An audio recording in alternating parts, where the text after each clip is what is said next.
Chair, November 10th, 1998. Margaret had just moved into her new apartment when she found the chair.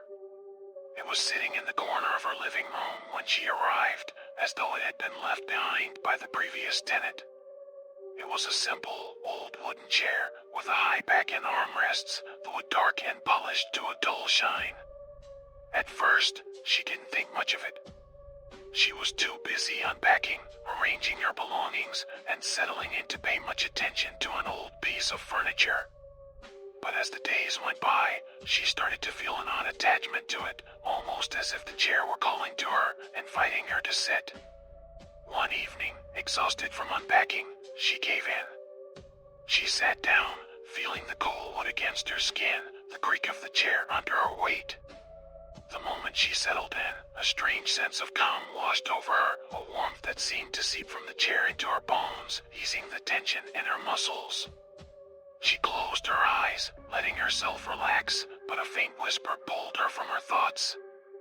At first, she thought it was her imagination, just the sound of the wind through the old apartment building.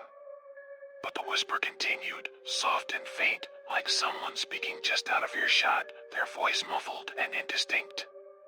She looked around, but the room was empty. She shook her head, brushing it off as nerves, and stood up, feeling an odd reluctance to leave the chair.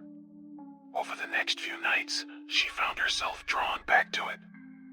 Each evening, she'd settle in, letting the warmth wash over her, her body relaxing as the chair seemed to mold itself to her shape.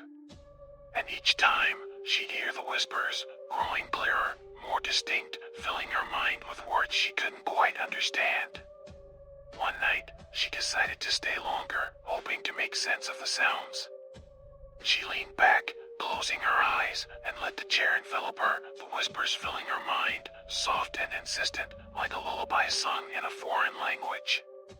As she drifted, she felt the air grow colder, a chill settling over her skin, and the whispers grew louder, more urgent.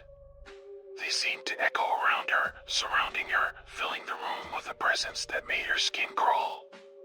She tried to stand, to leave the chair, but her body felt heavy, as though the chair were holding her in place, refusing to let her go. And then, she heard it. A voice, clear and sharp, cutting through the whispers like a knife. Stay. Her eyes snapped open, and she found herself staring at her own reflection in the window across the room. But something was wrong. Her reflection was slower, moving just a fraction of a second behind her, as though it were watching her from the other side of the glass. A chill ran through her as she stood up, her heart racing, the warmth of the chair replaced by a cold, oppressive weight that settled over her shoulders, clinging to her like a shroud. The next day, she tried to ignore the chair, telling herself it was just a piece of furniture, nothing more. But the memory of the voice, the feeling of being held in place, lingered, filling her with a sense of dread she couldn't shake. Each night, the pull grew stronger. She found herself sitting in the chair, unable to resist its strange allure. And each time, the whispers returned, filling her mind with words that grew clearer, darker, each one sinking into her thoughts, binding her to the chair.